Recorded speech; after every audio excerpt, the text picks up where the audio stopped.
Good afternoon, everyone. What an amazing morning.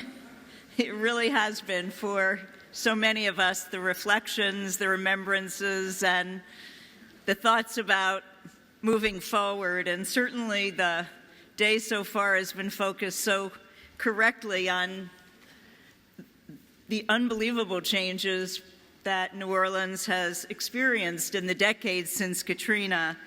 I'd like to take some time also to focus on how New Orleans has changed so many of us. As cities, now realizing that we confront a range of threats to our social and our economic, our physical well-being. As a nation, addressing the increasing costs of disaster response and recovery. And certainly more personally as funders, rethinking our grant-making and our influence in this dynamic and complex and disruptive world. It's hard to believe that just 10 years ago, the devastating impacts of Katrina were almost unimaginable in any city in the United States. And as Mayor Landrieu has said so many times, in that way, New Orleans was the canary in the coal mine. What we're now seeing are disruptions in our cities happening almost every week. Whether it's a technological glitch in our markets in New York or flooding in Houston, a severely worsening drought in Southern California, or social uprisings in Baltimore, Ferguson, I can think of no less than a dozen show-stopping events that have brought cities to a standstill in the last year. Maybe we all need to confront that crisis is becoming the new normal.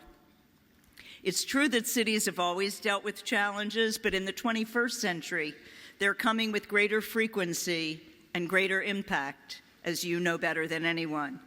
There wasn't a moment, maybe, when we can point to that all of this changed, but it has been a coalescing of several trends: the increasing and incipient dangers of climate change, the rise of our nation's cities not just as population centers, but as critical engines of our economy and crucibles of creativity, and the interconnections of our global economy, which means that what happens in one city has national and indeed international ramifications. Against this backdrop, there were the challenges of crumbling urban infrastructure, true in many places in the United States, and a demographic revolution that's revealing a new generation of urban vulnerabilities in the United States. When all of these trends collided, they didn't make a sound.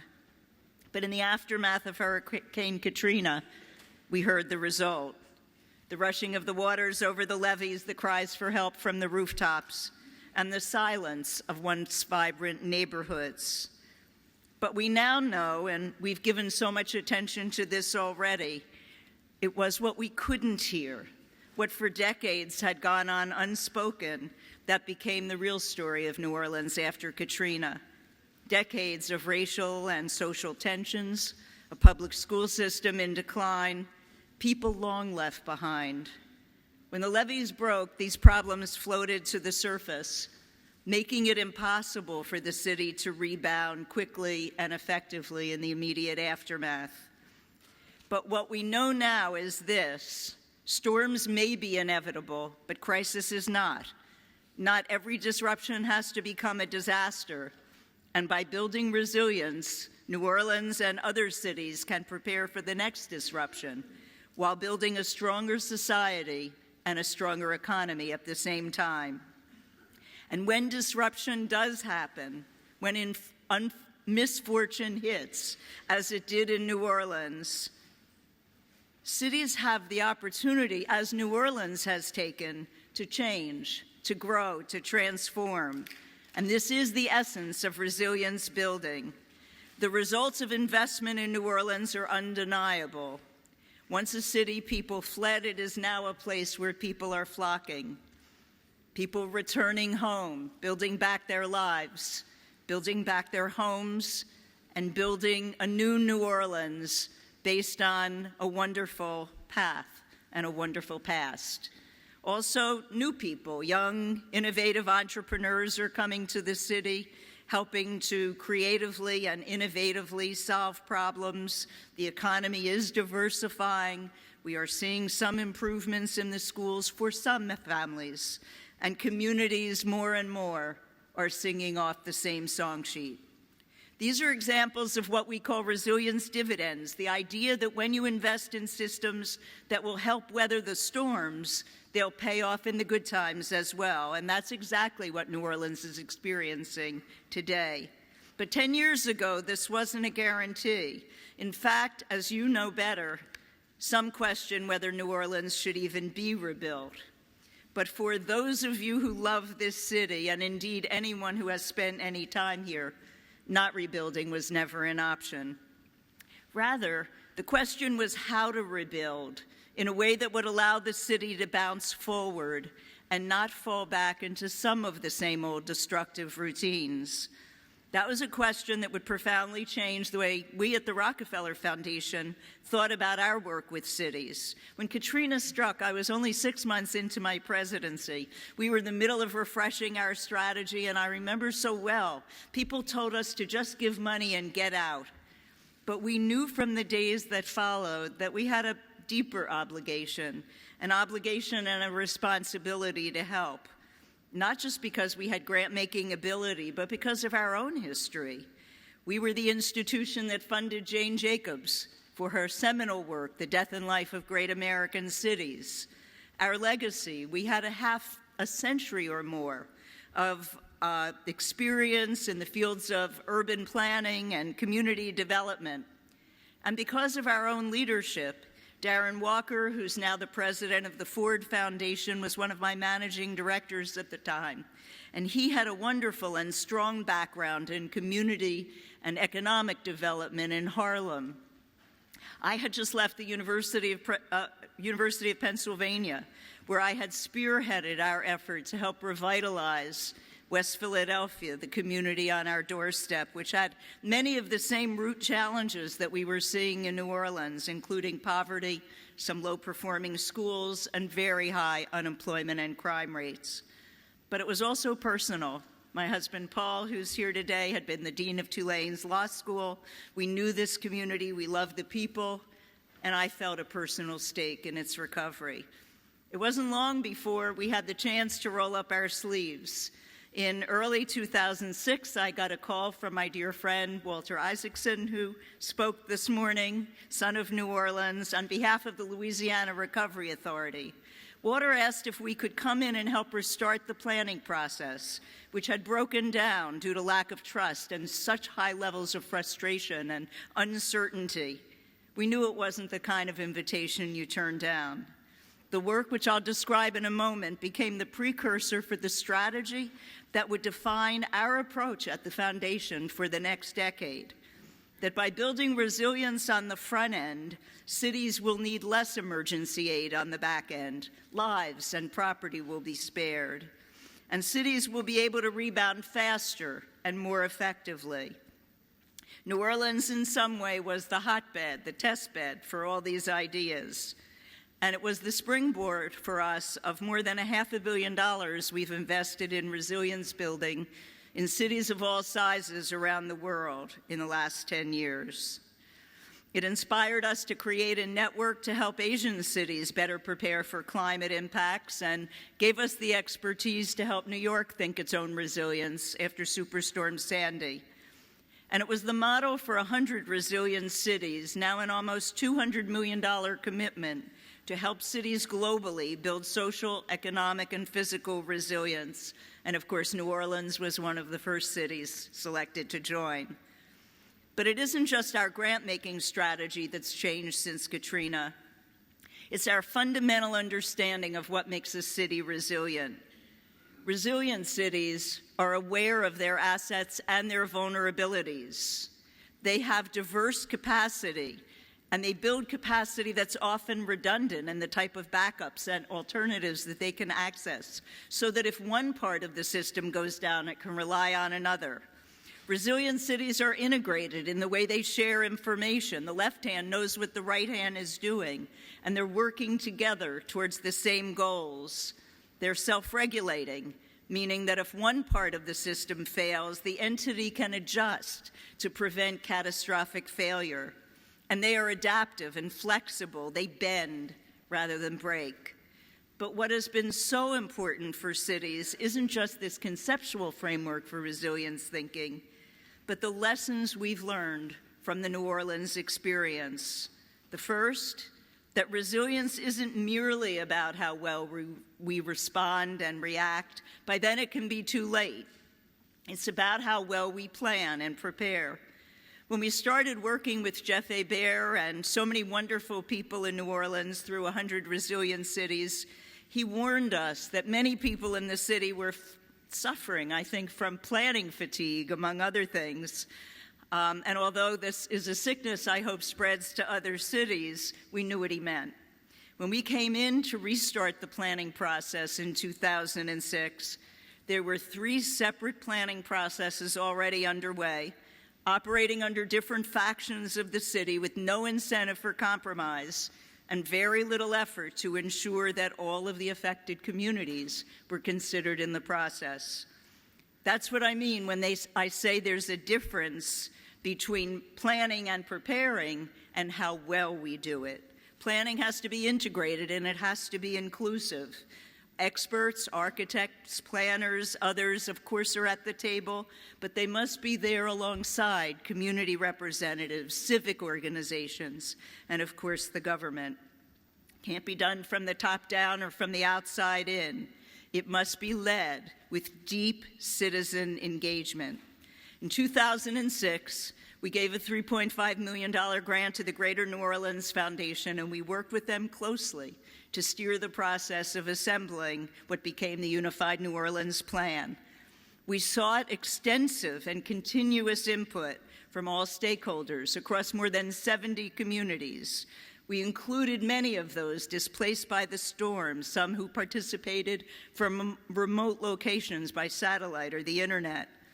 Rockefeller, along with other foundations, funded America Speaks, which hosted the town halls in New York after 9/11, using very good and well-developed methodologies designed to ensure that every individual was able to express his or her views and to discuss those views openly with those who might feel differently. This diversity, degree of participation, and transparency is heralded as one of the major reasons that UNOP passed in January of 2007. The Office of Recovery Management, the Downtown Development District, and the New Orleans Redevelopment Authority all use UNOP as the blueprint for their activities, and it served as the basis for the City Planning's Commission Master Plan. UNOP succeeded when other planning efforts had failed, I believe, because of the inclusive collaborative process by which the plan was assembled. Many of you know that for many years in New Orleans, it was called the People's Plan, a name which gave us an enormous sense of pride. As Jane Jacobs said, cities have the capability of providing something for everybody only because and only when they are created by everybody. And that certainly is just as true for planning in the recovery of New Orleans. The second lesson we learned is that once a strong plan is in place, a city must be able to attract back and retain the human capital necessary to implement these plans, to invest together in the rebuilding and spark sustained and greater innovations. While citizens were dedicated to the recovery, it also would require more technical expertise and training. So in 2007, we established the CureX Fellows Program, which recruited ultimately 50 regional and national redevelopment professionals and helped them to be placed in leadership positions throughout New Orleans at strategic points during the recovery. Fellows were supported with training and coursework at the University of New Orleans. Matthew Morin is one of those fellows. Today, Matt is the primary project manager for Enterprise Homes on the Faubourg-Lafitte Public Housing Redevelopment, the job he was placed into as a fellow. As some of you know, the Lafitte houses were among the bigger public housing developments in New Orleans devastated by the storm. Matt helped to support the mission for a one-on-one replacement of each pre-Katrina subsidized apartment with a comparable apartment in the same community. This would be done with a guaranteed opportunity to former Lafitte residents to return to their neighborhood. With Matt's leadership, the enterprise design team also helped engage residents in active participation in the redevelopment of these neighborhoods. Today, Enterprise is about 2/3 of the way to completing the project. 350 units have been finished, another 125 are under construction, and 95 out of the first 134 residents to move back in 2011 were pre-Katrina residents. Another of the fellows, Annie Clark Cambria, is now the Director of Strategic Finance for the Recovery School District, which is rebuilding and upgrading the entire New Orleans school system. It is the largest school recovery program in the country, in fact. She has led the creative financing for these upgrades by tapping into federal historic preservation tax credits worth more than $20 million. This kind of credit has traditionally been off limits to school districts, but through a collaboration between the Recovery School District, the Orleans Parish School Board, the City of New Orleans, and the Industrial Development Board, it was possible to bring the needed resources to the reconstruction. And it provides a case study that can be used all across the country for how to create innovative financing opportunities. These are just two of the many examples of the CureX Fellows who stayed in this city long after their fellowships ended and contribute continuously to the city's more resilient rebirth. And it's inspired a new partnership just announced last week between the Rockefeller Foundation and the Obama administration to launch Resilience AmeriCorps, which will train, recruit, and embed VISTA volunteers in up to 12 cities across the country to help develop and implement local resilience strategies. The first 10 communities where the VISTA members will be working, including, of course, New Orleans, were just announced last week. We believe this program will create a new generation of leaders who, like the CureX Fellows, can unleash a greater movement of urban innovation in building resilience across our country. What these fellows have taught us is our third lesson. You cannot let a crisis go to waste. Rather, leverage the recovery process to truly grow and transform. That was the story behind the revitalization of O.C. Haley Boulevard, to which CureX fellow John Light was so integral, as well as Jeff Hebert and the New Orleans Redevelopment Authority.